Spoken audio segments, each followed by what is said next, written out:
मन की बातों को पढ़ने की कला, Buddhist story to read minds. किसी के मन की बातें पढ़ने के लिए आपको 3 तरीके पता होने चाहिए। यह तरीके सीखना बहुत महत्वपूर्ण है। इन तरीकों को सीखकर आप आसानी से समझ सकते हैं कि कोई कैसा सोच रहा है। तो आइए मैं आपको गौतम बुद्ध की एक कहानी सुनाता हूँ जो आपको दूसरों के मन को पढ़ने के तरीके सिखाएगी। बहुत समय पहले की बात है। एक छोटे से गाँव में 2 भाई थे। आंतरिक शांति, गौतम बुद्ध की कहानी।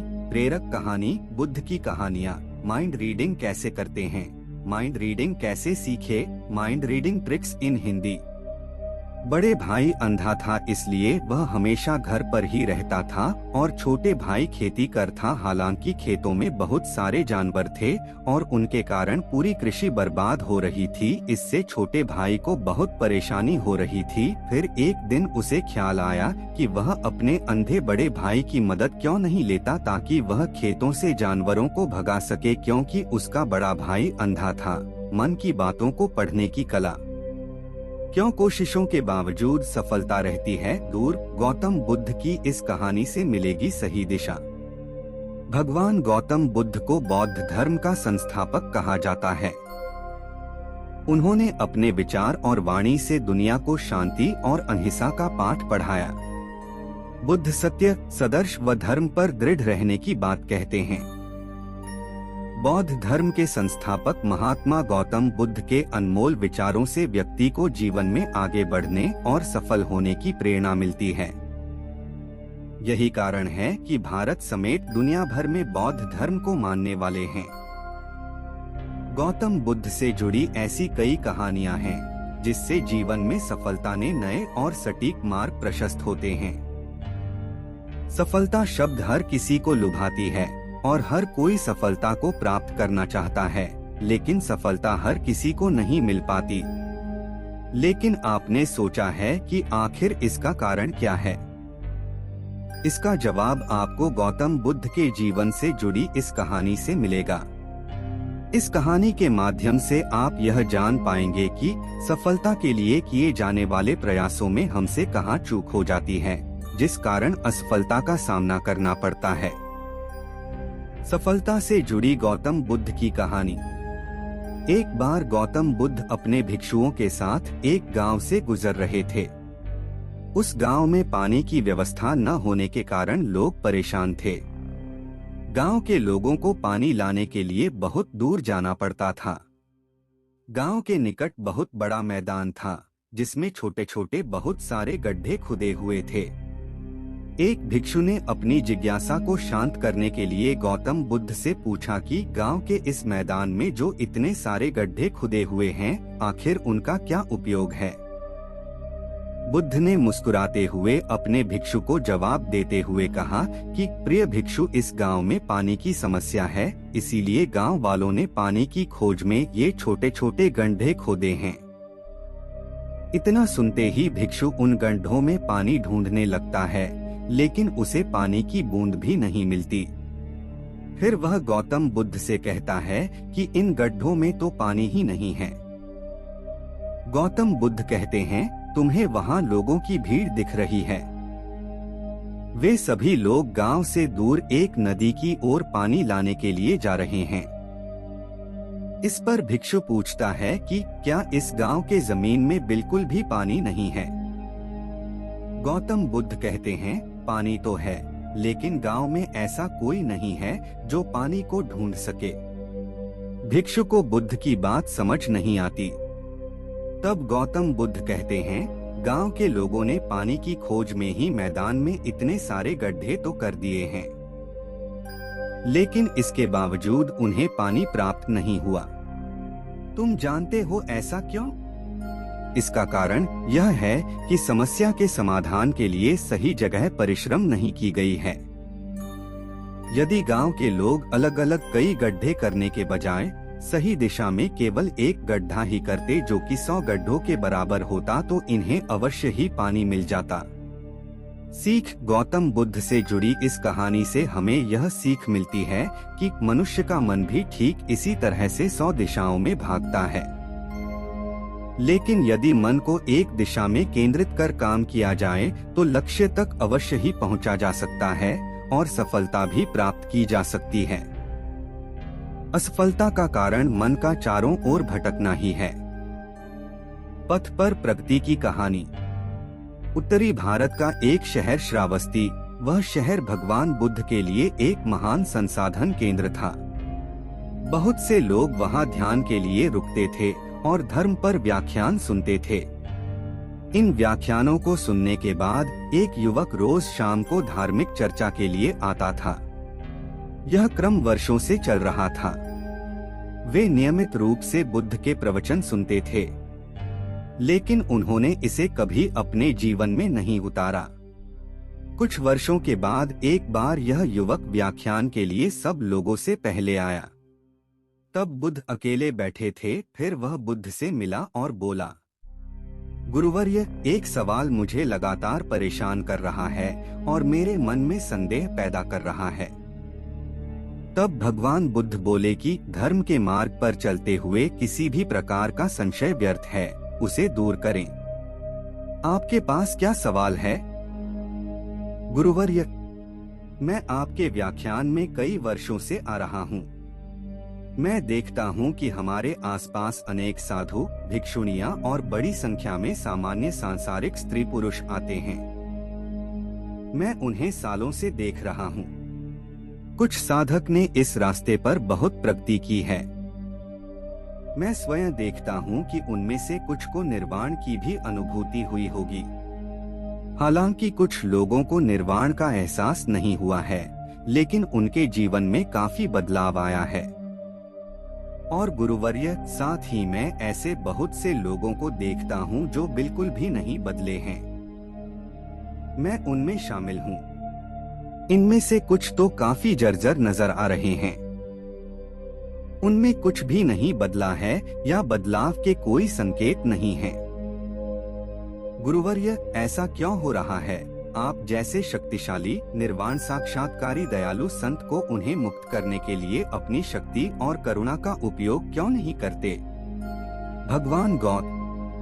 भगवान गौतम बुद्ध कहानी। Lord Gautam Buddha story. पथ पर प्रगति की कहानी। महापुरुष भगवान बुद्ध मुस्कुराए और युवक से पूछा, तुम कहाँ रहते हो? आपका मूल गांव कौन सा है? गुरुवर्य, मैं इस कौशल साम्राज्य की राजधानी श्रावस्ती में रहता हूँ, युवक बोला। परंतु देखने से हमें यह नहीं लगता कि तुम इस क्षेत्र के निवासी हो, तो तुम मूल रूप से कहाँ के हो? भगवान बुद्ध ने युवक को पूछा। गुरुवर्य, मैं मूल रूप से मगध देश की राजधानी राजगिरी का रहने वाला हूँ। तो क्या तुमने राजगिरी से नाता तोड़ लिया है? नहीं गुरुवर्या, मेरे कई रिश्तेदार हैं वहाँ। मेरे दोस्त और परिवार वाले वहाँ हैं और मेरा बिजनेस भी वहीं है। तो निश्चित रूप से अक्सर श्रावस्ती से राजगिरी जाते होंगे? हाँ गुरुवर्य, साल में कई बार राजगिरी जाता हूँ और श्रावस्ती को लौटता हूँ। कई बार एक ही रास्ते से जाकर आपको इस रास्ते का सब ज्ञान होगा और आप यहाँ से राजगिरी का रास्ता अच्छी तरह जानते होंगे। हाँ गुरुवर्य, मैं अगर अपनी आंखें बंद करके भी इस मार्ग से जाऊंगा तो पूरा मार्ग बता सकता हूँ, क्योंकि मैं इस रास्ते से बहुत बार गुजरा हूँ। सभी करीबी दोस्त और रिश्तेदार जानते हैं कि मुझे राजगिरी की सड़क का पूरा ज्ञान है। तब भगवान बुद्ध बोले कि जब ये लोग राजगिरी जाना चाहते हैं तो वे आपसे इस मार्ग के बारे में पूछते हैं। क्या तुम उनसे उस मार्ग के बारे में बातें छिपाते हो? क्यों साफ साफ रास्ता बताते हैं ताकि वे समझ सकें? क्या यह संभव है गुरुवर्या? मैं उसे स्पष्ट रूप से समझाता हूँ कि पूर्व की ओर चलना शुरू किया और गया पहुँचने के लिए आगे बढ़े, और यह भी कि आप बहुत ही सरल और समझने योग्य शब्दों में राजगिरी जाएंगे। मैं उन्हें स्पष्ट और सरल तरीके से मुझे जो कुछ पता है वो सब सच बताता हूँ। तो बताने के बाद सब लोग राजगिरी बहुत आसानी से पहुँचते होंगे। भगवान बुद्ध बोले, गुरुवर्य, कहना थोड़ा कठिन है। जो लोग आदि से अंत तक इस मार्ग का अनुसरण करते हैं, जैसा कि मैंने उन्हें बताया है, वे राजगिरी तक पहुंच सकते हैं। यही मैं आपको बताना चाहता हूँ युवा सज्जन। मेरे पास बहुत से लोग आते हैं क्योंकि मैं यहाँ से निर्वाण को गया हूँ। मैं मार्ग को भली भांति जानता हूँ। मुझसे पूछा जाता है कि निर्वाण और मुक्ति तक पहुँचने का मार्ग क्या है, तो उनसे क्या छुपाना है। मैं उन्हें स्पष्ट रूप से कहता हूँ, यही तरीका है। अगर कोई सिर्फ अपना सिर हिलाता है और कहता है बढ़िया, बहुत अच्छा, बहुत ही फायदेमंद तरीका, बहुत बढ़िया तरीका, लेकिन मैं उस पर एक कदम भी नहीं चलूंगा, इस पर चलने में परेशानी नहीं होगी, तो ऐसे लोग इस लक्ष्य को कैसे प्राप्त कर सकते हैं।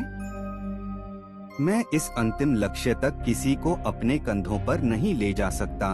कोई किसी को अपने कंधों पर उठाकर अंतिम लक्ष्य तक नहीं ले जा सकता। बड़े प्रेम और करुणा से कोई कह सकता है, हाँ यही मार्ग है, और इस प्रकार मैं इस पथ पर चला, आप भी इस पथ पर चलिए। इसका पालन करें और आप निश्चित रूप से अंतिम लक्ष्य तक पहुंच जाएंगे। प्रत्येक मनुष्य को इस मार्ग पर स्वयं चलना चाहिए, एक कदम उठाना चाहिए। जो लोग इस रास्ते पर एक कदम बढ़ाते हैं, वे अपने लक्ष्य के एक कदम और करीब होते हैं।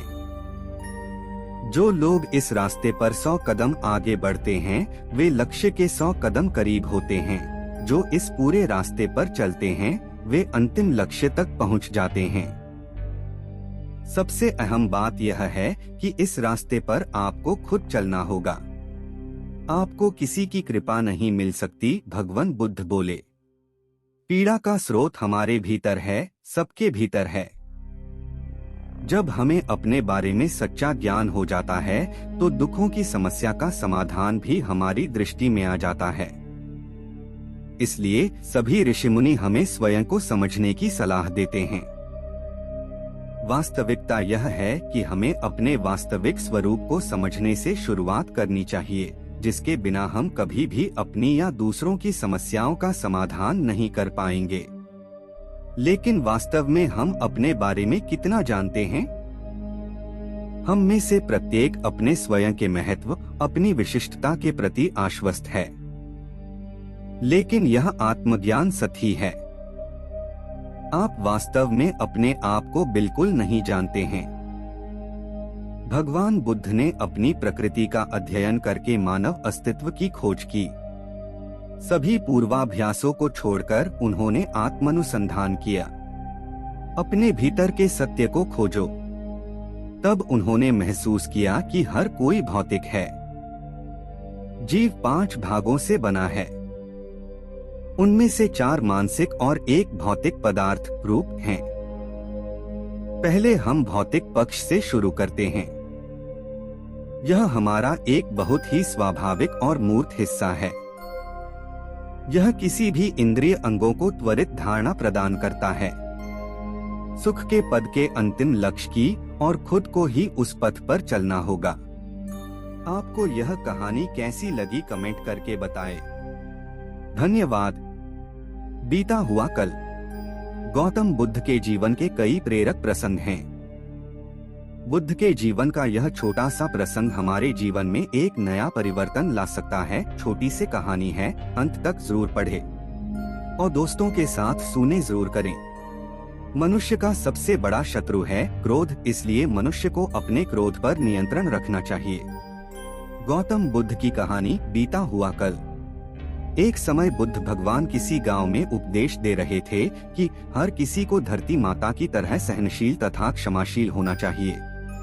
क्रोध ऐसी आग है जिसमें क्रोध करने वाला दूसरों को जलाता ही है तथा खुद भी जलता है। सभा में सभी शांति से बुद्ध की बातें सुन रहे थे। वहीं स्वभाव से अतिक्रोधी एक ऐसा व्यक्ति भी बैठा हुआ था जिसे ये सारी बातें बेतुकी लग रही थी। वह कुछ देर ये सब सुनता रहा, फिर अचानक ही आग बबूला होकर बोलने लगा, तुम पाखंडी हो। बड़ी बड़ी बातें करना यही तुम्हारा काम है। तुम लोगों को भ्रमित कर रहे हो। तुम्हारी ये बातें आज के समय में कोई मायने नहीं रखती हैं। ऐसे कई कटु वचन सुनकर भी बुद्ध शांत रहे। उसकी बातों से ना तो वह दुखी हुए, ना ही कोई प्रतिक्रिया की। यह देखकर वह व्यक्ति और भी क्रोधित हो गया और उसने बुद्ध के मुंह पर थूककर वहां से चला गया। अगले दिन जब उस व्यक्ति का क्रोध शांत हुआ तो वह अपने बुरे व्यवहार के कारण पछतावे करने लगा और वह बुद्ध भगवान को ढूंढते हुए उनके स्थान पर पहुंचा, लेकिन बुद्ध नहीं मिले। वह अपने शिष्यों के साथ अन्य गांव के लिए निकल चुके थे। व्यक्ति ने बुद्ध के बारे में कई लोगों से पूछा और ढूंढते ढूंढते वहीं पहुंच गया जहां बुद्ध प्रवचन दे रहे थे। उन्हें देखते ही वह उनके चरणों में गिर पड़ा और बोला, मुझे क्षमा कीजिए प्रभु। बुद्ध ने पूछा, कौन हो भाई? तुम्हें क्या हुआ है? क्यों क्षमा मांग रहे हो? उसने कहा, क्या आपने मुझे नहीं पहचाना? मैं वही हूँ जिसने कल आपके साथ बहुत बुरा व्यवहार किया था। मैं अपने कृत्य पर शर्मिंदा हूँ। मैं मेरे दुष्ट आचरण की क्षमा याचना करने आपके पास आया हूँ। भगवान बुद्ध ने प्रेम पूर्वक कहा, बीता हुआ कल तो मैं वहीं छोड़कर आ गया हूँ और तुम अभी भी वहीं अटके हुए हो। तुम्हें अपनी गलती का आभास हो गया, तुमने पश्चाताप कर लिया, तुम निर्मल हो चुके हो। अब तुम आज में प्रवेश करो। पुरानी बातें तथा बुरी घटनाएं याद करते रहने से वर्तमान और भविष्य दोनों बिगड़ते जाते हैं। बीते हुए कल के कारण आज को मत बिगाड़ो। यह सुन उस व्यक्ति का सारा बोझ उतर गया। उसने भगवान बुद्ध के चरणों में पड़कर क्रोध त्याग दिया तथा क्षमाशीलता का संकल्प लिया। बुद्ध ने उसके सिर पर हाथ रखकर आशीर्वाद दिया। उस दिन से उसमें बहुत से परिवर्तन आ गए और उसके जीवन में सत्य, प्रेम व करुणा की धारा बहने लगी और अपने क्रोध पर नियंत्रण पा लिया। जीवन में सब्र का महत्व। गौतम बुद्ध के जीवन के कई प्रेरक प्रसंग हैं। गौतम बुद्ध की कहानियां हमें सुखी और सफल जीवन जीने के सूत्र बताती हैं। गौतम बुद्धा स्टोरी अपने दोस्तों के साथ शेयर जरूर करें। भगवान बुद्ध की ये 3 कहानियां आपकी जिंदगी बदल देंगी।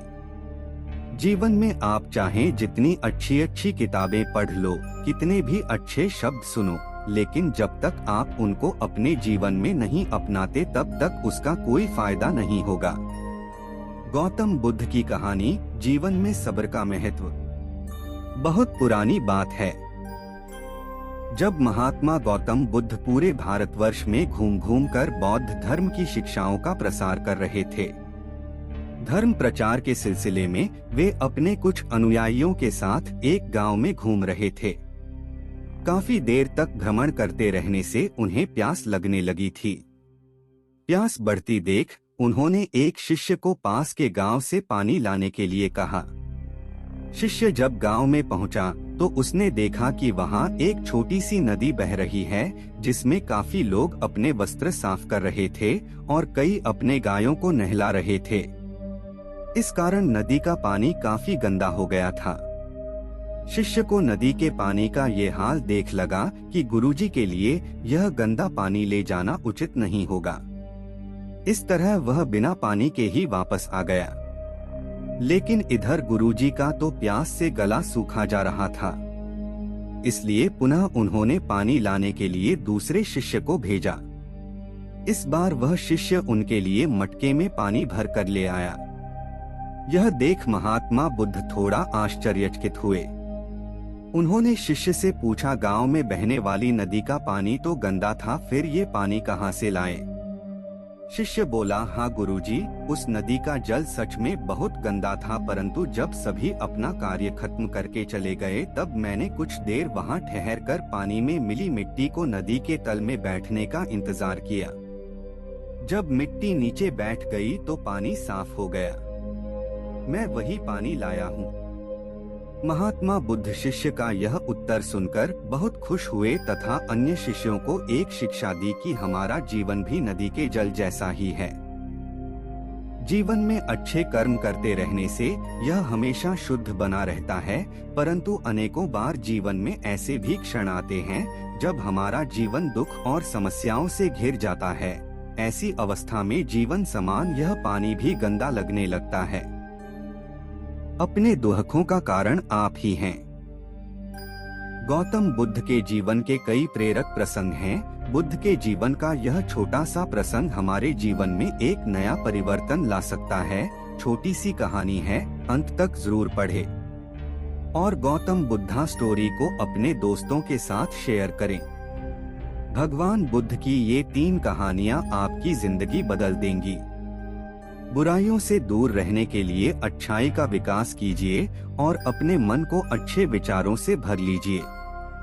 गौतम बुद्ध की कहानी अपने दुखों का कारण आप ही हैं। एक समय की बात है, भगवान बुद्ध एक नगर में भ्रमण कर रहे थे। उस नगर के आम नागरिकों के मन में बुद्ध के विरोधियों ने यह बात बैठा दी थी कि वह एक ढोंगी है और हमारे धर्म को भ्रष्ट कर रहा है। इस वजह से वहाँ के लोग उन्हें अपना दुश्मन मानते थे। जब नगर के लोगों ने बुद्ध को देखा तो उन्हें भला बुरा कहने लगे और बद्दुआएं देने लगे।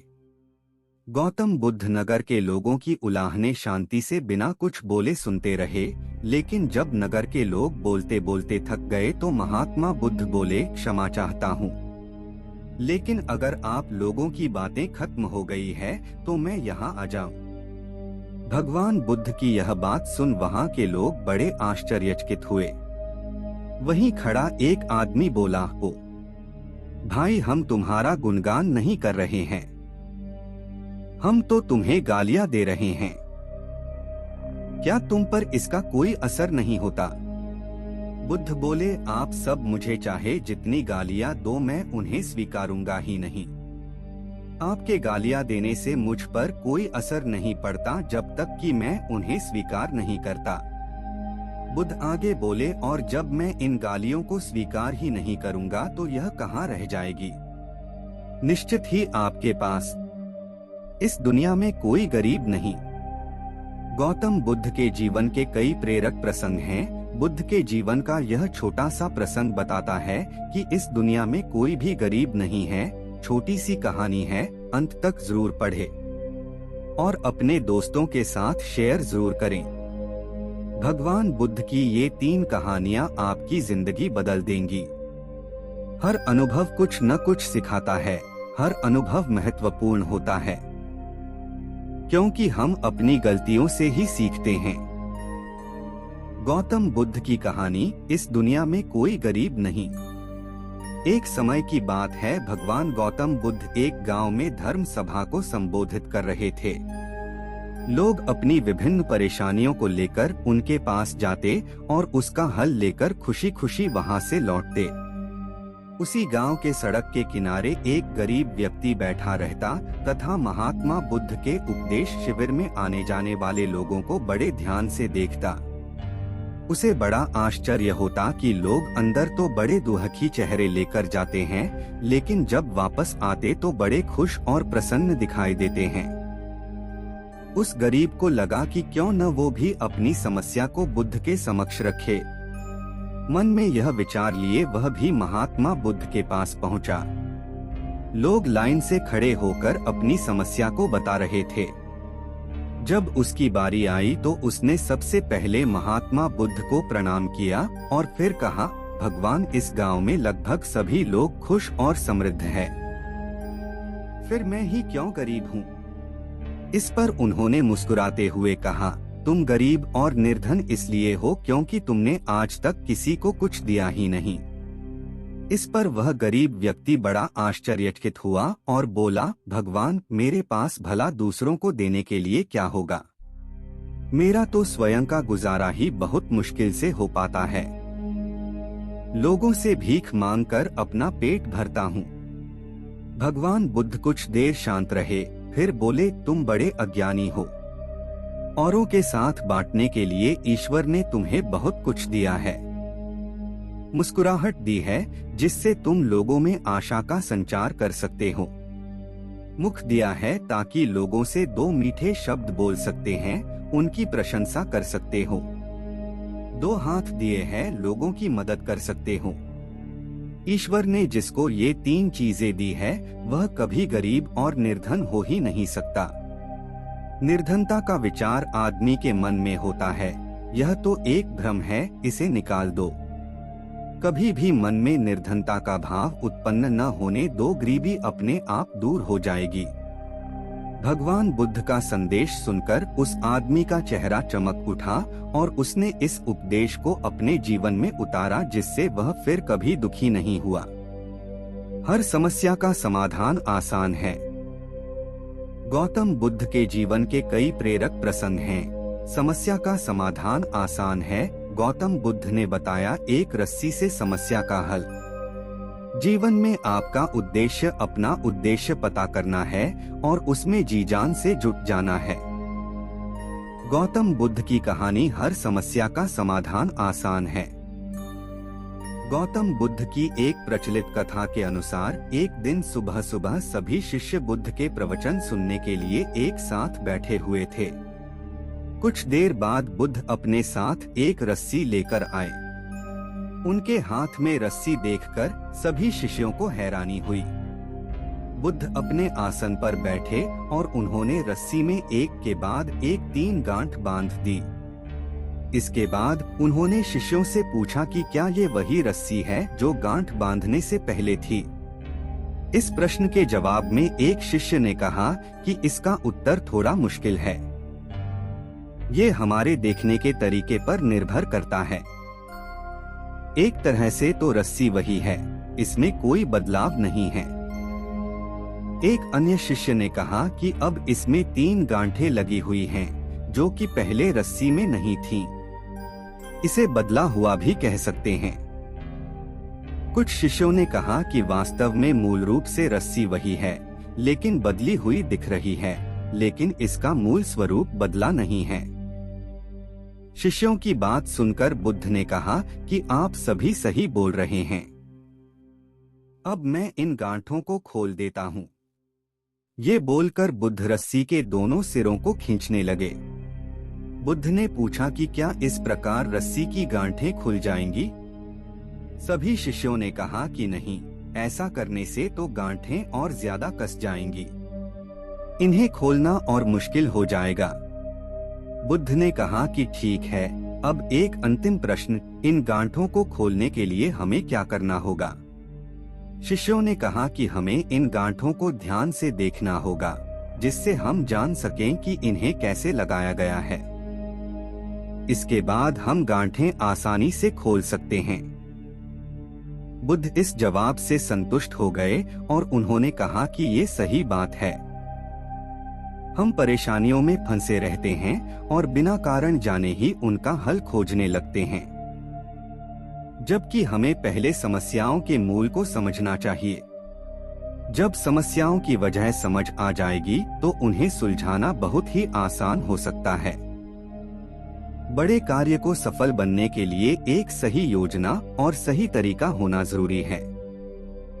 गौतम बुद्ध की यह कहानी अंत तक जरूर सुने और दोस्तों के साथ शेयर करें। भगवान बुद्ध की ये 3 कहानियाँ आपकी जिंदगी बदल देंगी। हमें हमारा जीवन तब कठिन लगने लगता है जब हम स्वयं को बदलने की बजाय परिस्थितियों को बदलने का प्रयास करते हैं।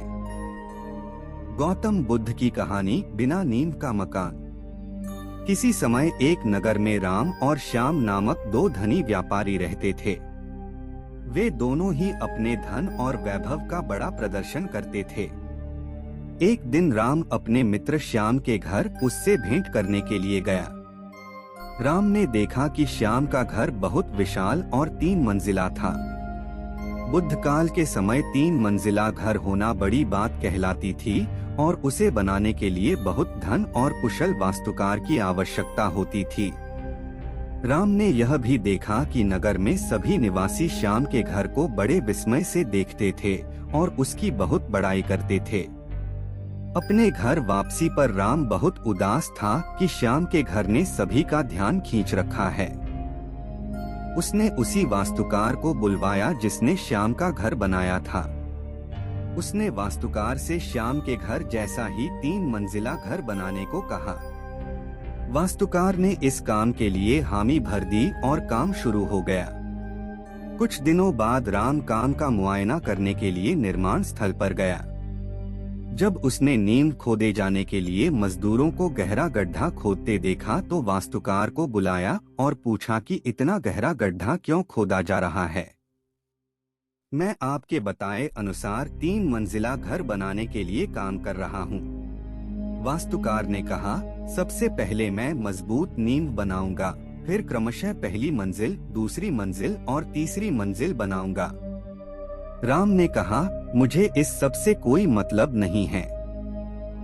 तुम सीधे ही तीसरी मंजिल बनाओ और उतनी ही ऊंची बनाओ जितनी ऊंची तुमने श्याम के लिए बनाई थी। नींव की और बाकी मंजिलों की परवाह मत करो। वास्तुकार ने कहा, ऐसा तो नहीं हो सकता। राम ने नाराज होकर कहा, ठीक है, यदि तुम यह नहीं करोगे तो मैं किसी और से करवा लूंगा। उसके बहुत खोजने के बाद भी उसे कोई वास्तुकार नहीं मिला जो बिना नींव के घर बना सके। वास्तुकार खोजते खोजते राम किसी ग्राम में पहुंच गया जहां बुद्ध भगवान की सभा चल रही थी। वहां जाकर राम ने बुद्ध को अपनी समस्या बताई और समाधान जानना चाहा। बुद्ध बोले, बिना नींव के घर कभी नहीं बन सकता, और यदि बन भी गया तो वह बारिश, आंधी और गर्मी को सह नहीं पाएगा, बल्कि समय से पहले ही गिर जाएगा। जिस तरह पेड़ को ऊंचा उठने के लिए अपनी जड़ों से धरती को पकड़ना होता है, वैसे ही घर को भी नींव की जरूरत होती है। जिसके बाद राम को अपनी गलती का एहसास हुआ और उसने भी श्याम की तरह 3 मंजिला मकान बनवा लिया। भाग्य उनका साथ देता है जो कठिन परिस्थितियों का सामना करके भी अपने लक्ष्य के प्रति दृढ़ रहते हैं। ये मत सोचो कि प्यार और लगाव एक ही चीज है, दोनों एक दूसरे के दुश्मन हैं। ये लगाव ही है जो प्यार को खत्म कर देता है। कोई भी शिक्षक कभी साधारण नहीं होता, प्रलय और निर्माण उसकी गोद में पलते हैं। यदि आप प्रयास करने के बाद भी असफल हो जाएं, तो भी उस व्यक्ति से हर हाल में बेहतर होंगे जिसको बिना किसी प्रयास के सफलता मिल गई हो। डर को नजदीक न आने दो, अगर यह नजदीक आ जाए तो इस पर हमला कर दो। खुद का अपमान करा के जीने से तो अच्छा है मर जाना, क्योंकि प्राणों को त्यागने से एक ही बार कष्ट होता है, पर अपमानित होकर जिंदा रहने से बार बार कष्ट होता है। किसी भी कार्य में पल भर का भी विलंब ना करें। मनुष्य स्वयं ही अपने कर्मों के द्वारा जीवन में दुख को बुलाता है। जब कोई सजा थोड़े मुआवजे के साथ दी जाती है, तब वह लोगों को नेकी करने के लिए निष्ठावान एवं पैसे और खुशी कमाने के लिए प्रेरित करती है। बुद्धिमान व्यक्ति का कोई भी शत्रु नहीं होता। जो लोगों पर कठोर से कठोर सजा को लागू करता है, वो लोगों की नजर में घिनौना बनता जाता है, जबकि नरम सजा लागू करता है वह तुच्छ बनता है, लेकिन जो योग्य सजा को लागू करता है वह सम्माननीय कहलाता है। सिंह से सीखो, जो भी करना जोरदार तरीके से करना और दिल लगाकर करना। जिस प्रकार एक सूखे पेड़ को यदि आग लगा दी जाए तो वह पूरा जंगल जला देता है, उसी प्रकार एक पापी पुत्र पूरे परिवार बर्बाद कर देता है। वह जो भलाई को लोगों के दिलों में सभी के लिए विकसित करता चला जाता है, वह आसानी से अपने लक्ष्य प्राप्ति के एक एक कदम आगे बढ़ता चला जाता है। भगवान मूर्तियों में नहीं है, आपकी अनुभूति ही आपका ईश्वर है और आपकी आत्मा ही आपका मंदिर है। सभी प्रकार के भय में से बदनामी का भय सबसे बड़ा होता है।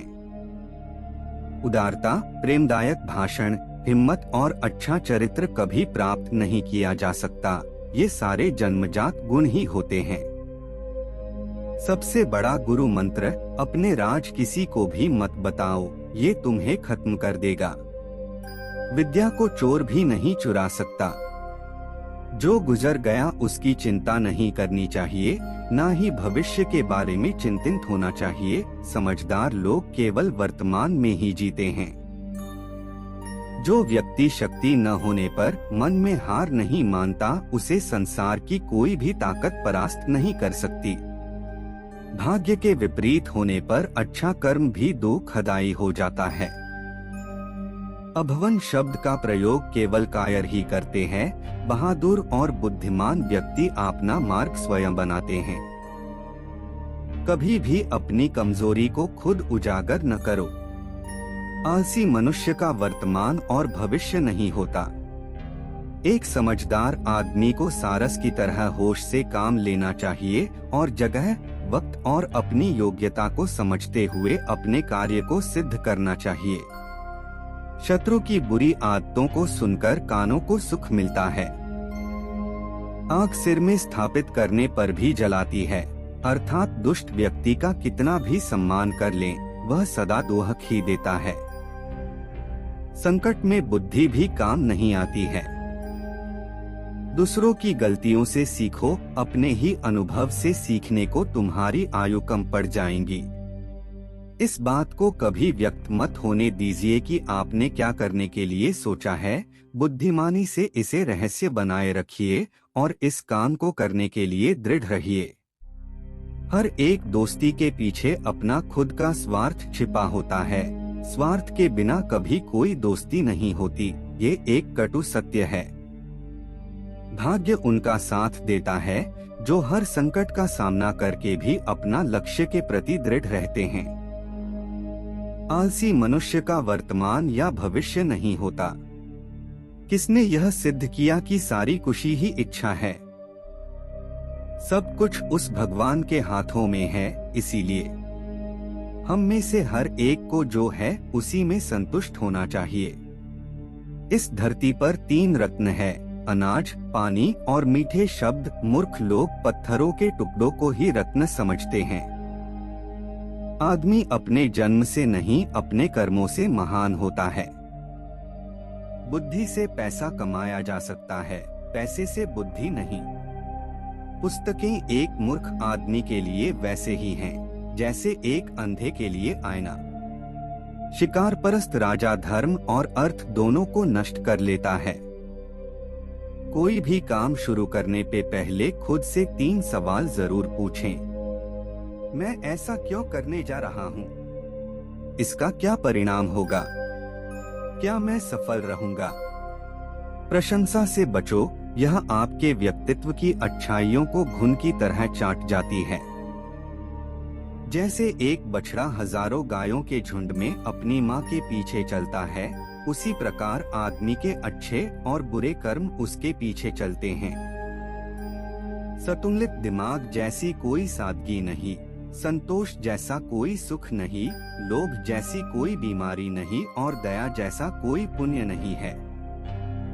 कोई भी व्यक्ति ऊंचे स्थान पर बैठकर ऊंचा नहीं हो जाता, बल्कि हमेशा अपने गुणों से ऊंचा होता है।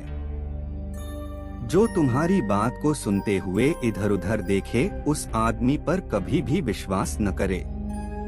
किसी विशेष प्रयोजन के लिए ही शत्रु मित्र बनता है। दौलत, दोस्त, पत्नी और राज्य दोबारा हासिल किए जा सकते हैं, लेकिन ये शरीर दोबारा हासिल नहीं किया जा सकता। बहुत से गुणों के होने के बाद भी सिर्फ एक दोष सब कुछ नष्ट कर सकता है। मूर्ख लोगों से वाद विवाद नहीं करना चाहिए, क्योंकि ऐसा करने से हम अपना ही समय नष्ट करते हैं।